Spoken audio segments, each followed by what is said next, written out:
Mesdames, Messieurs les membres des corps diplomatiques, Mesdames, Messieurs les représentants des agences de coopération, Mesdames, Messieurs du haut management des agences des Nations Unies, Mesdames, Messieurs les représentants des ONG internationales et nationales, Monsieur le coordonnateur du cluster secteur alimentaire, Monsieur le coordonnateur régional du ULG, Mesdames, Messieurs les membres du GTT, Mesdames, Messieurs de la presse parlée, écrite et télévisée, Mesdames, Messieurs, en vos titres grands et grands. Ce vendredi 10 octobre 2025 représente une activité d'une importance capitale pour toutes les parties prenantes du secteur de la sécurité alimentaire. Cette activité marque la présentation des résultats de l'IPC, le cadre intégré de classification de la sécurité alimentaire. C'est un événement important pour diverses raisons.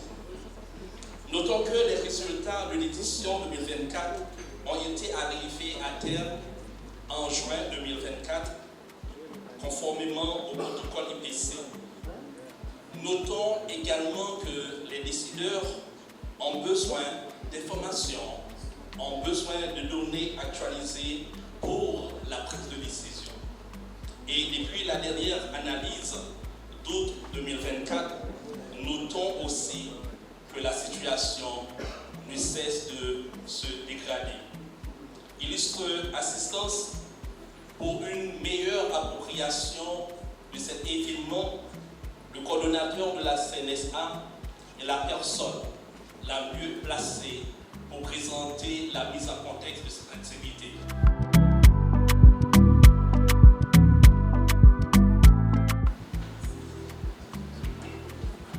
Parler de l'insécurité alimentaire en Haïti, c'est comme parler de l'insécurité aveugle qui fait rage dans le pays. Ces deux phénomènes positivement corrélés sont au centre des préoccupations nationales par leur pesanteur sur le quotidien du peuple haïtien. Deux questions quotidiennes tout à fait légitimes que se pose un Haïtien et auxquelles les réponses paraissent très peu évidentes. Première question. Puis sortir et rentrer chez moi sain et sauf. La deuxième question. Quoi trouver à manger? Nous laissons la problématique de l'insécurité physique aux spécialistes de la sécurité publique pour nous circonscrire à l'analyse de la problématique de l'insécurité alimentaire. Au moment où nous parlons, le quoi trouver à manger, c'est la question qui demeure sans réponse pour environ 5,7 millions d'Haïtiennes et d'Haïtiens et que les décideurs doivent adresser à travers les politiques publiques. Comment cela doit être abordé? On doit savoir combien de personnes sont affectées par zone ou par milieu de résidence. Quel est le degré de sévérité? Pourquoi cela se produit-il? Qui sont les plus affectés? Quelles sont les principales caractéristiques pour pouvoir répondre à la question quoi faire? Ce sont autant d'éléments qui feront l'objet de cette présentation aujourd'hui, la présentation des résultats de l'enquête ensemble et de l'analyse IPC qui en est suivie. D'abord, c'est quoi le contexte? Au cours de la dernière décennie, la situation de l'insécurité alimentaire en Haïti n'a cessé de se détériorer. Le taux d'insécurité alimentaire, qui s'élevait à 18% en 2017, a presque triplé en seulement 8 ans. Cette progression alarmante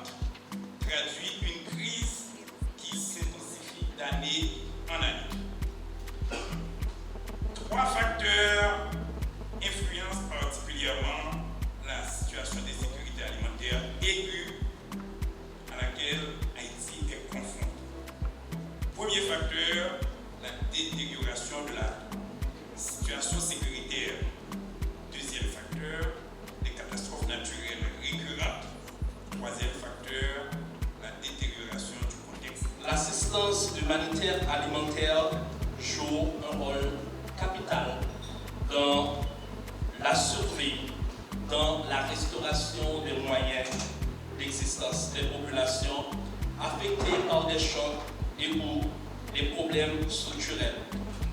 Selon Handicap International, l'aide humanitaire est une intervention d'urgence et ponctuelle déployée pour répondre aux situations de crise exceptionnelles, dont les situations de guerre, les catastrophes naturelles, les conflits, les situations de famine et d'autres événements majeurs mettant en péril la vie des communautés, la vie des populations.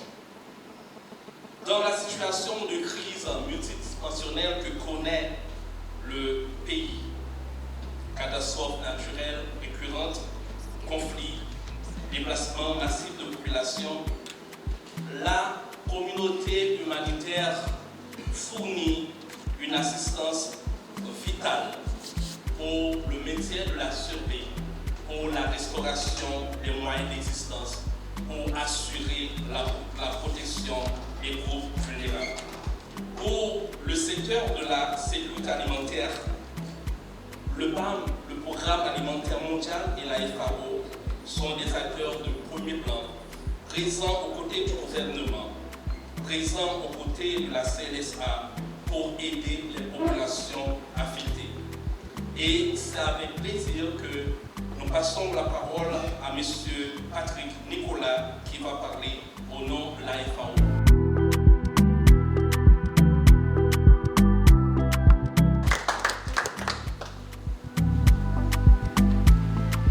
Bonjour à tous. Mesdames et messieurs, il y a un an, l'analyse IPC publiée en septembre 2024 révélait une hausse significative de population en insécurité alimentaire aiguë, phase 3 et pire, par rapport à 2023.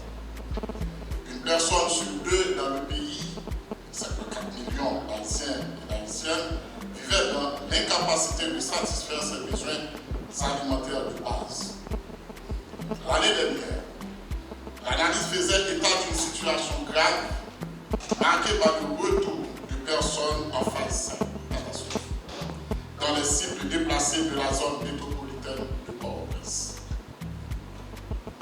Les résultats actualisés qui seront présentés ce matin permettront d'identifier les zones et les populations les plus affectées par l'insécurité alimentaire pour la période courant septembre 2025-février 2026 et la période projetée mars-juin 2026. Ils guideront les interventions nécessaires pour prévenir une aggravation de la crise et améliorer la vie des ménages.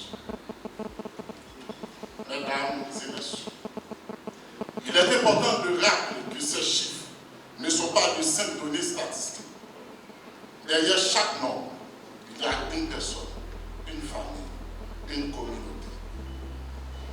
Ces données représentent des vies, des femmes et des hommes qui, chaque jour, font face à l'incertitude, au manque de moyens et à la difficulté de nourrir dignement leurs enfants. Notre responsabilité collective est de voir, d'écouter et d'agir en conséquence. La semaine prochaine, 16 octobre, nous célébrerons la Journée mondiale de l'alimentation sous le thème « Main dans la main pour des aliments et un avenir meilleur ». Ce moment symbolique nous invitera à réfléchir ensemble à la manière de transformer nos systèmes agroalimentaires pour qu'ils deviennent plus justes, inclusifs et résilients. Cette journée nous rappellera aussi que, malgré les difficultés, Haïti possède un immense potentiel de production agricole. Une grande partie des ménages aujourd'hui en insécurité alimentaire vivent dans des zones rurales où les ressources naturelles, les savoir-faire agricoles et les capacités locales sont réelles.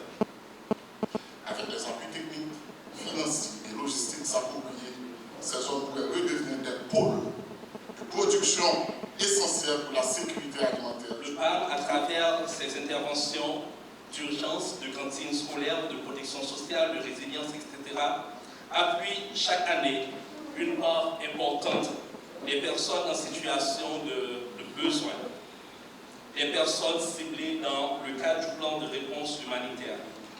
En tant qu'acteur majeur du secteur de la sécurité alimentaire, le PAM est présent sur différents plans et de manière continue. Chers participants, chères participantes, c'est avec plaisir que nous donnons la parole au représentant adjoint du PAM, M. Erwan.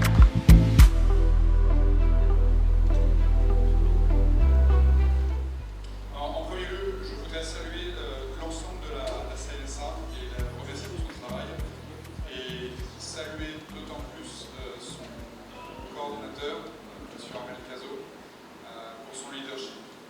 L'enquête que vous avez ici a été délivrée en respectant les délais, sous un budget contraint et représente vraiment la qualité du travail et l'engagement d'une administration du gouvernement qui doit être notée dans ces temps difficiles. Dans les enquêtes que vous voyez actuellement devant vous, on peut noter quelques résultats encourageants dans cette lutte contre l'insécurité alimentaire qui peut conforter certaines des stratégies qui sont en cours. Il faut toutefois rester particulièrement alarmé et inquiet. Plus de 51% de la population haïtienne en phase crise d'urgence avec une perspective à 53% les 5 ans prochains, amène mécaniquement Haïti comme étant une des pires situations qui doit nous interpeller. La situation d'urgence, la phase 4, très concrètement, pour un Haïtien sur 5, ça veut dire que hier, on a eu un repas dans la famille composé principalement de céréales, de riz et d'une, un peu de haricots, etc. Une fois dans le mois, on aura eu accès à une protéine animale, un peu de poisson, un peu de viande. C'est des situations qui mécaniquement nous amènent sur le long terme dans des situations de détérioration nutritionnelle, de détérioration de la santé qui doivent absolument nous interpeller. Et c'est typiquement ce qu'on commence également à observer dans les résultats de l'ENSA. C'est un petit peu sous forme d'appel, mais je sais que la réponse est déjà donnée à cet appel. Il nous faudra absolument valider ces indications nutritionnelles et sur la santé au travers d'enquêtes plus précises, et en particulier d'enquêtes SMART qui devront raffiner les efforts que nous aurons à mener pour lutter maintenant sur l'impact de cette insécurité alimentaire, en plus d'adresser directement l'insécurité alimentaire. En conclusion, Monsieur le Président, Monsieur le Conseiller présidentiel, tout comme l'année dernière, je voudrais insister sur le fait que la sécurité alimentaire, c'est la sécurité nationale, c'est la santé nationale. Et évidemment, le PAM, plus que jamais, à vos côtés, pour lutter contre cette situation. Mesdames et messieurs, l'agriculture est intrinsèquement liée à la sécurité alimentaire car elle permet d'assurer plusieurs dimensions de la sécurité alimentaire, notamment la disponibilité des aliments, l'accès à la nourriture et la stabilité de l'approvisionnement.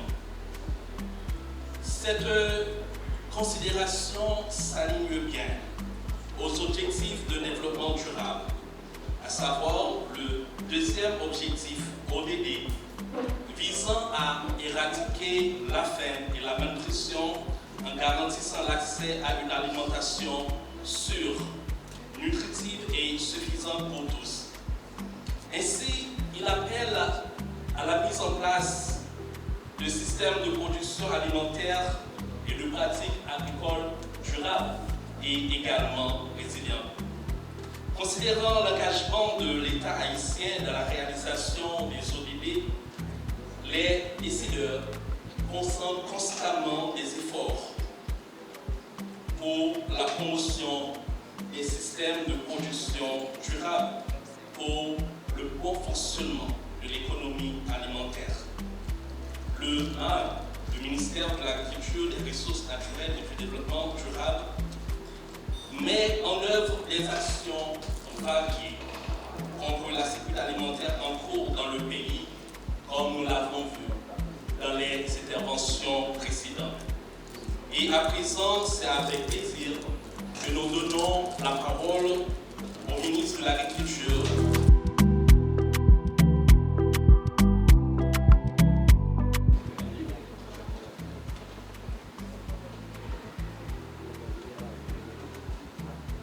Je crois nécessaire de souligner à notre plus forte l'importance accordée par le gouvernement et le CPD dans cette lutte sans merci contre l'insécurité alimentaire, exacerbée par cette crise sécuritaire mettant à mal les grandes zones de production agricole, dont la vallée de la Tibonite, où des centaines d'hectares sont restés inutilisés, affectant significativement la production agricole. Conséquemment, le prix des produits agricoles grimpe, et qu'il s'agisse de l'accès, qu'il s'agisse de la disponibilité alimentaire, les obstacles se dressent avec une acuité réelle. Mesdames, Messieurs, nous sommes parvenus à la présentation des résultats de cette importante activité. Nous n'avons aucun doute que les données qui vont être présentées serviront à permettre de comprendre mieux un ensemble de situations sur lesquelles le gouvernement et le CPD ont déjà réfléchi. Le point de vue de politique, mais elle veut avoir des spécificités techniques et socio-économiques assorties d'une cartographie pour pouvoir intervenir de manière ciblée avec un ordre de priorité en fonction des phases de sévérité et des facteurs contributifs.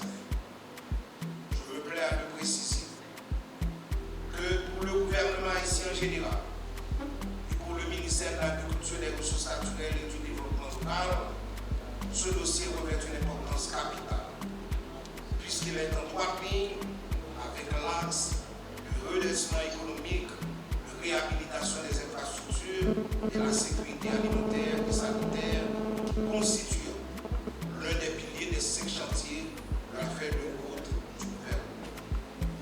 À cet effet, Des expressions confiantes que la victoire ne sera pas refusée. Pour faire de la sécurité alimentaire la sécurité nationale. Chers participants, mesdames, messieurs, les droits fondamentaux de l'homme tels qu'énoncés dans les textes comme la Déclaration universelle des droits de l'homme incluent entre autres le droit à un niveau de vie décent. En 2023, plus de 150 États et autres entités du monde entier ont formulé des engagements concrets pour faire progresser les droits humains. Ces engagements ont été énoncés dans le cadre du 75e anniversaire de la Déclaration universelle des droits de l'homme. Mesdames et messieurs, en matière de droits fondamentaux, si, selon les interventions précédentes, la situation est préoccupante, le tableau est alarmant, on ne dirait pas que c'est un tableau de Picasso, même si la situation est préoccupante. La présence des hauts dignitaires du gouvernement à la présentation des résultats de l'EPC. Et sur ce, c'est avec plaisir et honneur que nous donnons la parole au directeur de cabinet, Maître Hassen Joseph.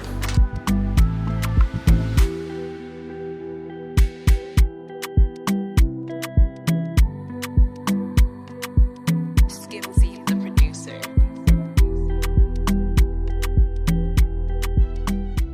Ni par d'autres obligations relevant de ses attributions, le Premier ministre Alex Tshisekedi a demandé de vous présenter ce matin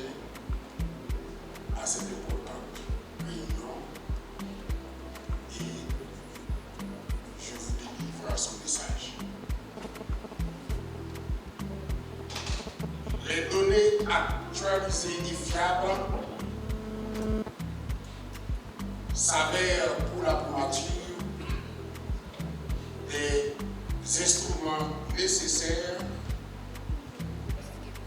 en vue d'ajuster les mesures et les programmes d'action.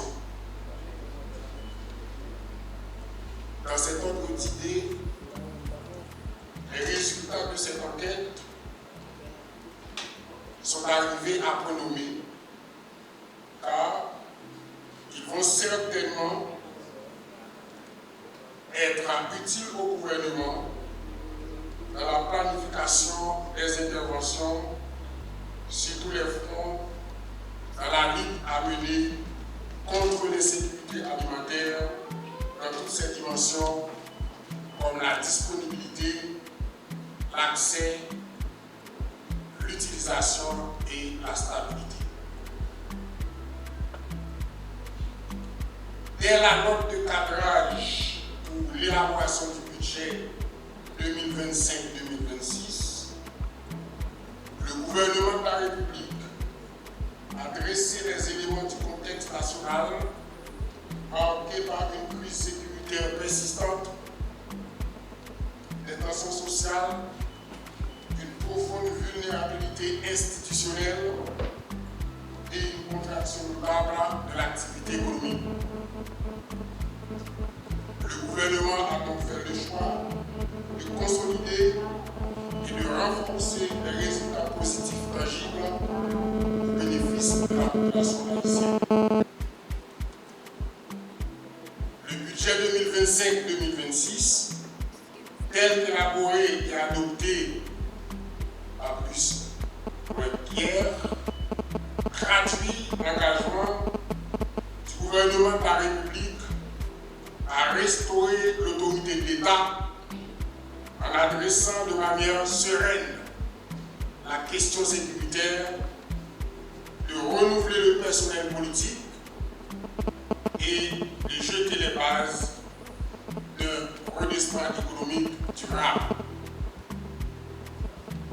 Évidemment, la situation économique actuelle reste préoccupante.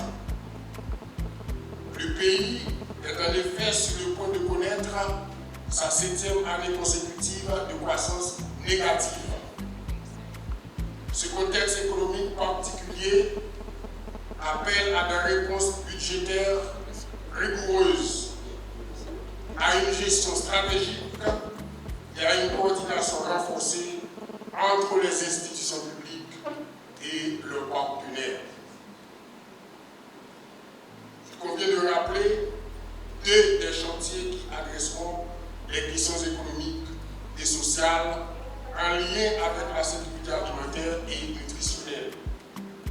Il s'agit d'abord du chantier relatif au redressement économique, à la réhabilitation des infrastructures et à la relance régionale où l'on s'attellera à la recapitalisation des entreprises affectées par la crise sécuritaire, le soutien aux moyennes, petites et micro-entreprises et le développement des infrastructures et des chaînes de valeur dans les pôles économiques. Pour rien de souligner à votre attention que le redressement économique reste et demeure un levier fondamental de lutte contre l'insécurité, celle-ci étant un déterminant d'insécurité alimentaire, de malnutrition et de détérioration des conditions de vie de la population. L'autre chantier, directement lié à la problématique de la sécurité alimentaire proprement dite, est l'accès aux services sociaux de base. Nous sommes très conscients que l'insécurité alimentaire et l'insuffisance d'accès aux services sociaux de base exaspèrent la crise humanitaire actuelle. C'est pourquoi le gouvernement a réagi par une réponse budgétaire ciblée afin d'améliorer la sécurité alimentaire, renforcer le système de santé et d'éducation, garantir l'accès à l'eau et à l'assainissement. Mesdames et messieurs, si le contexte actuel est marqué par une spirale de crise complexe, des facteurs intrinsèques ainsi que des facteurs extrinsèques ne font qu'exacerber la crise humanitaire, la crise alimentaire qui sévit dans le pays. Ce matin, chers participants, la présence des hauts dignitaires du gouvernement, la présence des hauts cadres de l'administration publique traduit un excellent rôle de veille pour prendre connaissance de la situation de sécurité alimentaire avec leur présence pour bénéficier les informations, les données mises à jour de la situation de sécurité alimentaire. Mesdames et messieurs, permettez une seconde fois que je vous demande gentiment de vous lever et d'applaudir le conseiller présidentiel dans son intervention.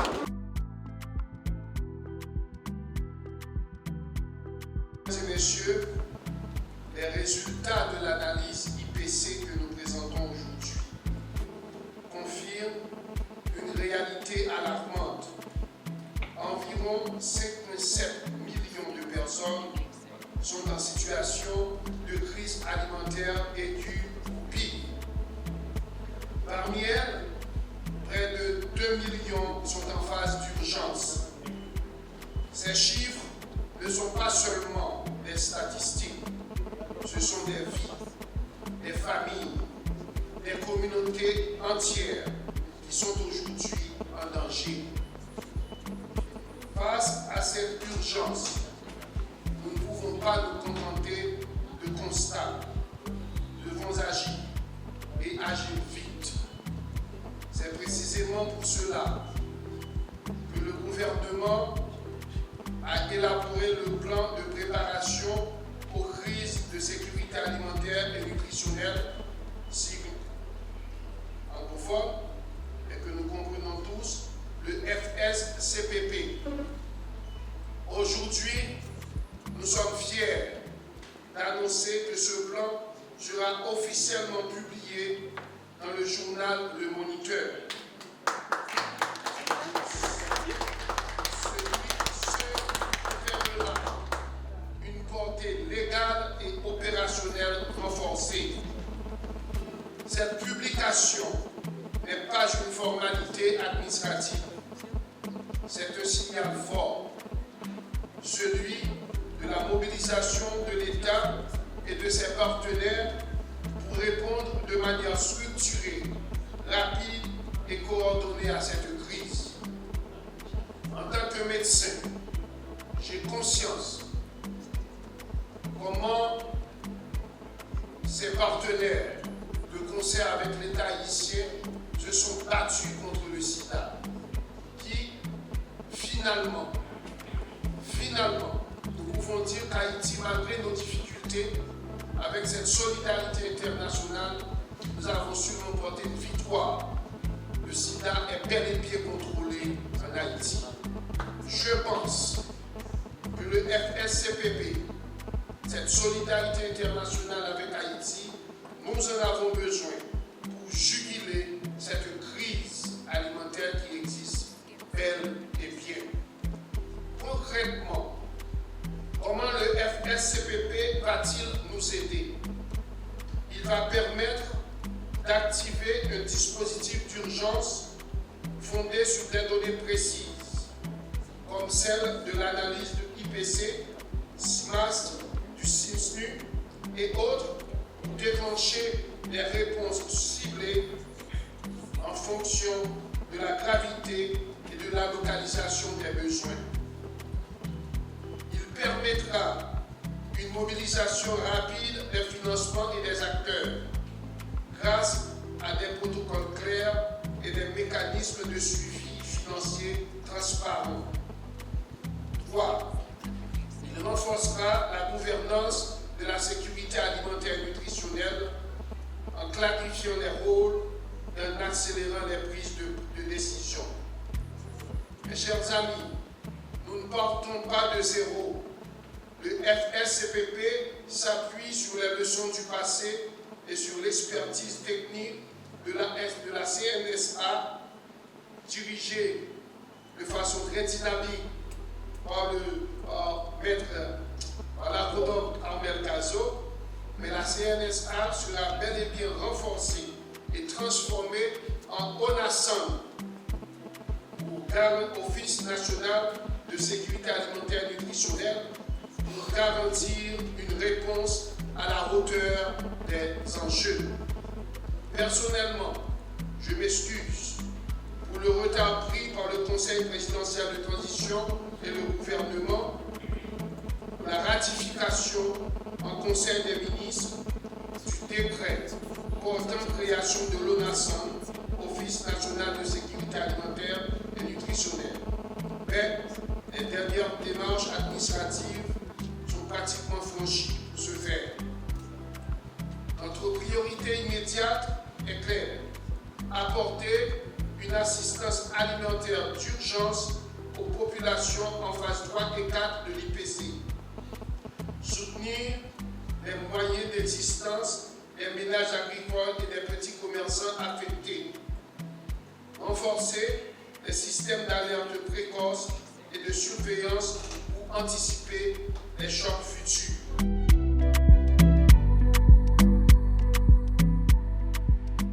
Les faits saillants de l'enquête.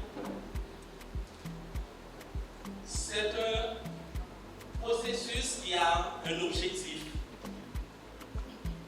Un processus qui a 3 grandes étapes. Je peux faire l'économie de cette partie car le coordonnateur en a déjà parlé. Permettez quand même que je rappelle l'objectif. Le processus a pour objectif principal d'évaluer la situation actuelle de l'insécurité alimentaire dans le pays en faisant la mise à jour des indicateurs clés, en identifiant les principaux défis et en fournissant des recommandations pour orienter les politiques et interventions visant à améliorer la sécurité alimentaire et nutritionnelle. C'est quoi l'IPC? On va faire économie de beaucoup d'approches, de beaucoup d'aspects conceptuels, mais là nous partageons avec vous que l'IPC est une approche qui combine un large éventail de preuves. Ces preuves qui sont organisées, qui sont circonscrites dans le cadre analytique de l'IPC avec ses facteurs contributifs et les éléments de résultat. La combinaison du large éventail de preuves permet de déterminer le degré de sévérité de l'insécurité alimentaire ainsi que celle de la malnutrition aiguë et identifier les principaux déterminants des conditions de sécurité alimentaire et nutritionnelle. Les fonctions, les protocoles, les paramètres de l'IPC permettent de réaliser 3 échelles d'analyse, notamment les sécurités alimentaires aiguës, les sécurités alimentaires chroniques et l'échelle de la malnutrition aiguë. En utilisant les différents paramètres outils de l'IPC, on parvient à répondre à ces questions fondamentales et je m'en vais faire l'économie puisque le coordonnateur a aussi parlé dans son intervention. En répondant à ces questions fondamentales, l'analyse réalisée, la classification faite permet de fournir des connaissances exploitables pour une prise de décision stratégique dans le domaine de la sécurité alimentaire et nutritionnelle. vais toutefois utiliser un des outils phares de l'IPC, qui est le tableau de référence. Le tableau de référence est organisé en 5 phases, 5 niveaux de sévérité. Et les différents niveaux de sévérité correspondent à des caractéristiques communes des ménages qui sont dans une situation bien déterminée. Et la détermination de la situation des ménages est établie sur un ensemble de seuils mondial permettant de réaliser une analyse standardisée. Et les seuils sont circonscrits dans le tableau, dans la table de référence. On va juste prêter attention aux phases 3, 4 et 5, qui sont les phases de préoccupation et également les phases de classification identifiées dans le pays. Je disais tantôt qu'il s'agit des caractéristiques communes. Quelle est la caractéristique des ménages classés en phase 3? Les populations, les communautés, les ménages classifiés en phase 3 ont des déficits de consommation alimentaire reflétés par une malnutrition aiguë élevée ou supérieure au niveau habituel. Si ces communautés parviennent à couvrir une partie de leurs besoins essentiels, c'est seulement en utilisant des stratégies d'adaptation néfastes. Comme vous voyez à l'écran, les autres caractéristiques des phases 4 et 5 sont partagées. L'exercice fait par la CNSA, le concert avec ses partenaires techniques et financiers pour la classification de l'IPC a réuni un ensemble d'institutions, un ensemble d'analyses. Et ces analyses ont représenté diverses institutions qui a apporté une pluralité d'exercices d'experts.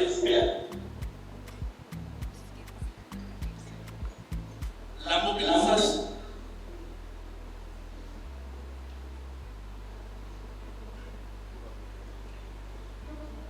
mobilisation des différentes institutions ont permis de mobiliser une pluralité d'experts pour exploiter le large gamme de données annoncées tantôt, le large éventail de données annoncées tantôt.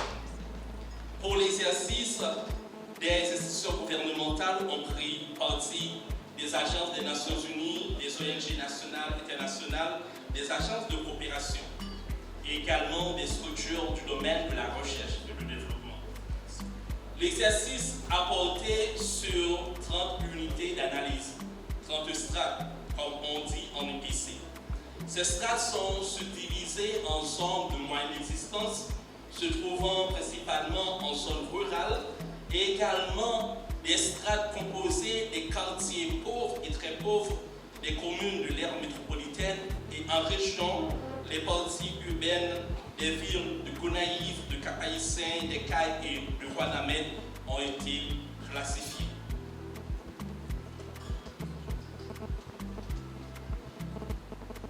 La classification de ces 30 unités, de ces 30 strates, ont permis d'aboutir aux résultats suivants.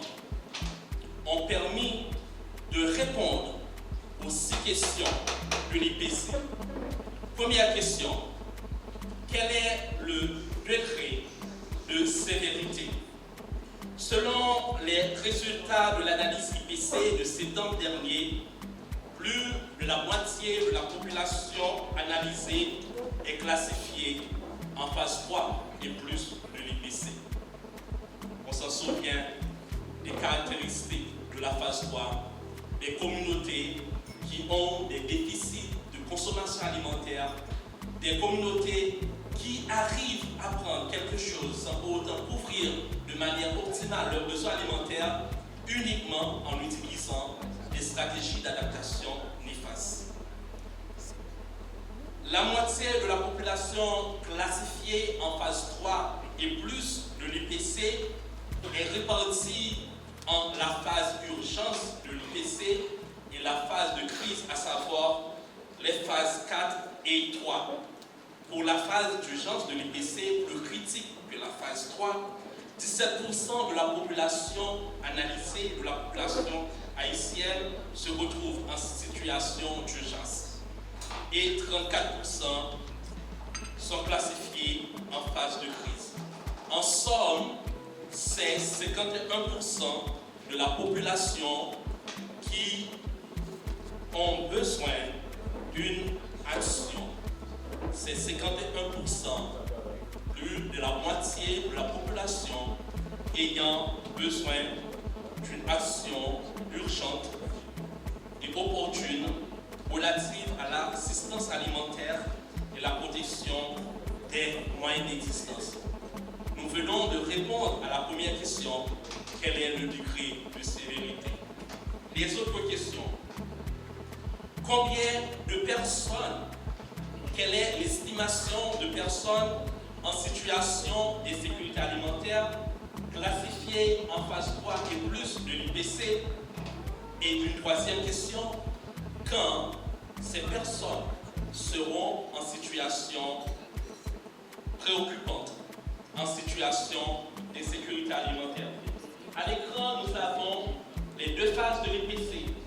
Pour la période allant de septembre à février 2026, de septembre 2025 à février 2026, nous avons 5,70 millions de personnes ayant besoin d'une assistance alimentaire.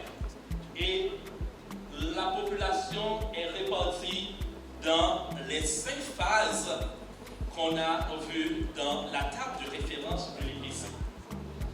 On a une première période pour la classification de l'IPC allant de septembre 2025 à février 2026. Également, on a une période de projection basée sur un ensemble de l'hypothèse. Et quel est le niveau de sévérité? 53% de la population, soit 5,91 millions de personnes, ont besoin d'une assistance urgente et opportune. Et on a les répartitions dans les différents tableaux. On a d'autres questions, bien sûr. Où se trouvent les populations les plus affectées? On a vu dans notre table de référence la phase de crise et la phase d'urgence. Le pays est globalement classé en phase de crise ou en situation d'urgence sur la base d'au moins 20% des personnes se trouvant dans une unité, dans une strate qui ont la caractéristique d'une phase. Et pour notre analyse sur les 30 strates analysées, 9 analysées sont classifiées en situation d'urgence, soit en phase 4 de l'IPC. Et ces zones sont en couleur rouge à l'écran. C'est le département de l'Artibonite, hormis la ville des Gonaïves. On a également le département du Nord-Ouest. On a également le Bas-Plateau. On a l'île de la Gonave, l'arrondissement de la Gonave avec ses communes en Sagalais et de Caraquet. Et on a la strate fusionnée Cité-Soleil et Port-au-Prince classée en situation d'urgence. Je m'en vais terminer avec mon exposé. Permettez que je rappelle, permettez que je partage que par rapport à l'analyse précédente, par rapport à la mise à jour, on n'avait pas cette situation urgente pour le département de l'Artibonite.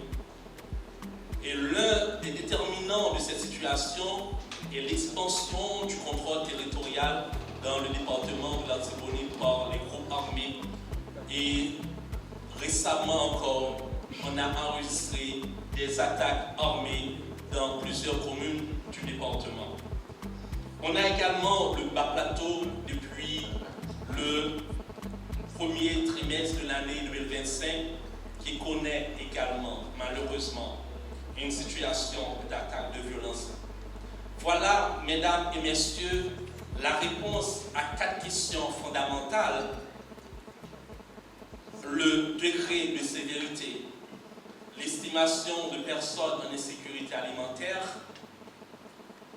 la période dont les personnes seront en situation d'insécurité alimentaire et où se trouvent les populations les plus affectées. Évidemment, les besoins sont limités. Les décideurs ont besoin de prioriser le niveau de vulnérabilité.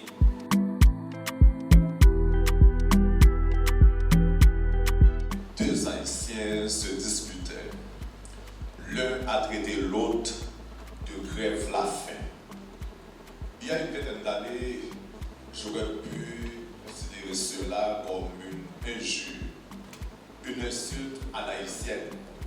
Mais aujourd'hui, c'est une réalité qui se pose à nous, la faim. En 2008, suite aux émeutes de la faim, j'ai été invité à une conférence sur la sécurité alimentaire à l'université McGill au Canada. Ma cousine qui vit à Montréal m'a invité à dîner. Et son mari, en plein dîner, m'avait dit « Profite de manger, parce qu'en Haïti, je sais qu'il y a la faim. Profite de manger pendant que tu es ici, au Canada. » La faim s'impose à nous, comme l'a dit le conseiller présidentiel, Dr. Gilles, comme les sida étaient collés à nous il y a quelques décennies.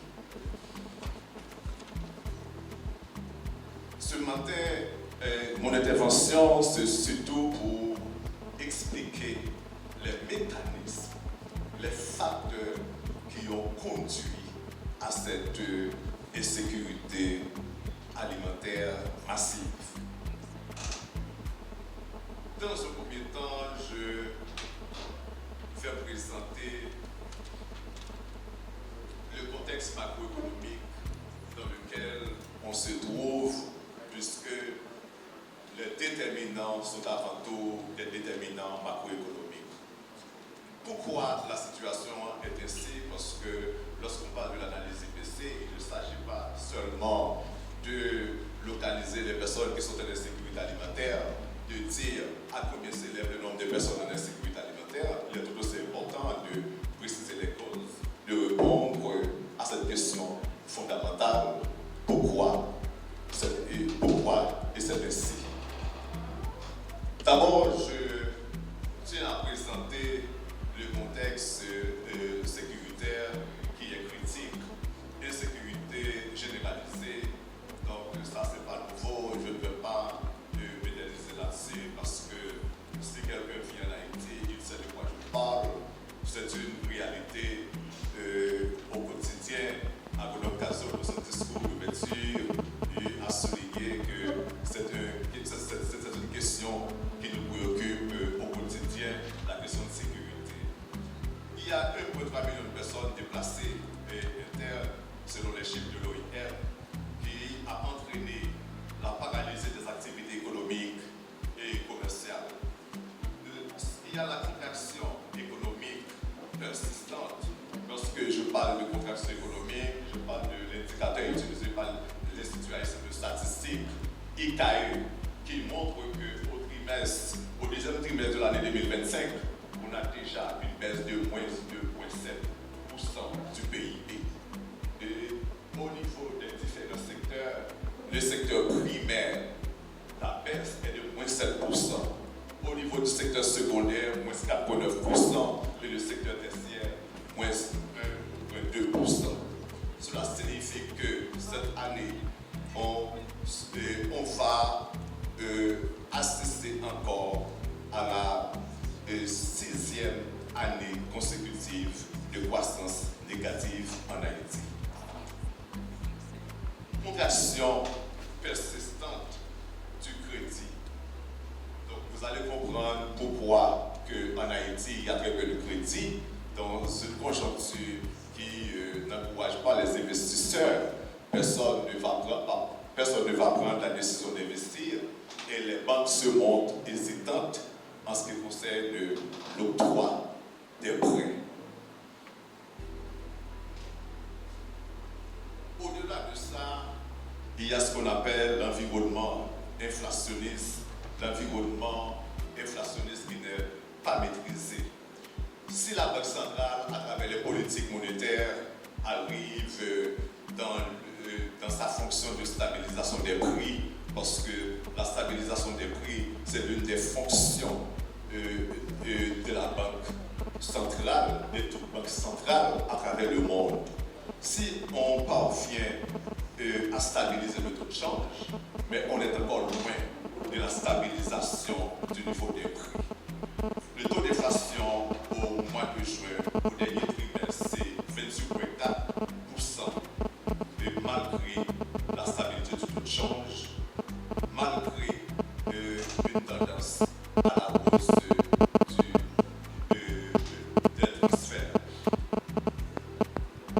on constate que les postes budgétaires qui sont les plus affectés, c'est le logement, l'énergie et l'alimentation. Dès lors que les prix augmentent, le premier poste budgétaire qui est affecté, c'est le poste budgétaire des ménages. Et en général, on considère que le poste le plus important pour les individus les plus pauvres, c'est l'alimentaire. Donc, quand l'alimentaire est affecté, les individus qui sont les plus pauvres, ces individus sont en difficulté. Rapidement, quelle est la situation? On va regarder bien les chiffres. D'abord, les ménages en zone rurale consacrent près de 64,5% de leur budget à l'alimentaire, alors qu'en milieu, en zone métropolitaine, c'est seulement 48,3%. Qu'est-ce que cela veut dire concrètement? Engel a démontré que plus un ménage dépense pour l'alimentaire, plus le ménage est pauvre, plus le ménage est vulnérable. Donc, lorsque en milieu rural, les gens consacrent jusqu'à 64,5% de leur budget à l'alimentation, cela signifie que les gens sont davantage plus vulnérables en milieu urbain et en milieu rural, et les moins au niveau des zones urbaines et au niveau de la zone métropolitaine de Port-au-Prince, donc c'est encore beaucoup plus faible, 48,3%. Les ménages sans revenus, c'est aussi un facteur important à souligner. Les ménages qui reçoivent des transferts, c'est 11,5 en zone rurale, 28,9 en zone urbaine et 21,1 en zone métropolitaine. Il y a quelques ans de cela, j'ai un cousin qui dirigeait le bureau de transfert qui m'a dit, pendant une dizaine d'années, il y a des régions rurales en Haïti qui n'ont jamais bénéficié de transfert. De même qu'il y a des zones à Port-au-Prince, des communes comme Cité Soleil, je n'ai jamais vu un transfert au nom d'une personne qui habite à Cité Soleil, au nom de quelqu'un qui habitait à Bombardopolis. Donc ça, c'est pour vous dire un peu que la question de transfert qui représente une surface de sécurité pour les ménages qui sont en difficulté, donc ce n'est pas un privilège de toute la population. Rapidement, on va voir la situation en matière de la situation.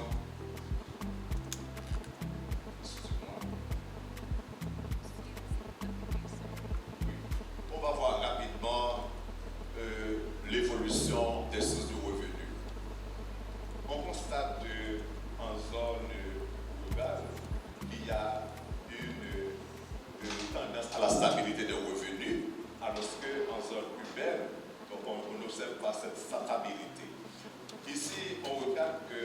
Ce qui caractérise le milieu rural, c'est la stabilité des revenus, alors qu'en milieu urbain, ce qui caractérise tous les ménages, c'est l'adaptation. Qu'est-ce que ça veut dire? En milieu rural, les gens n'ont pas les moyens de s'adapter suffisamment parce qu'il n'y a pas possibilité de diversifier les sources de revenus, alors qu'en milieu urbain, comme les métropolitaines de Port-au-Prince et les autres villes, on a beaucoup de possibilités de diversification, il y a beaucoup plus d'opportunités économiques. Donc, en milieu urbain, si on n'arrive pas à s'adapter, on va sombrer. Mais en milieu rural, donc, les gens n'ont pas à s'adapter parce que les opportunités économiques sont rares. Donc, les gens affichent surtout une tendance à la stabilité. Donc, qu'est-ce qu'on constate? Qu'il y a une corrélation, je dirais même, négative entre l'adaptation et la zone de résidence urbaine. Qu'est-ce qu'on constate? En milieu urbain, l'adaptation, plus on s'urbanise, l'adaptation augmente, plus on s'urbanise, l'adaptation augmente, comme on observe ici, puisque en milieu rural, on a 15,8%, alors que dans les métropolitaines de Port-au-Prince, on a jusqu'à 32,7%.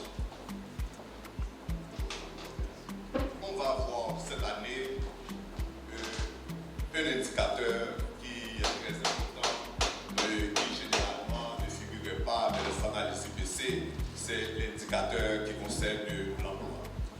Donc cette année, on a fait l'effort d'introduire de nouveaux indicateurs qui permettent de mieux comprendre la problématique de l'insécurité alimentaire. On a introduit un module emploi. Qu'est-ce que ça nous montre?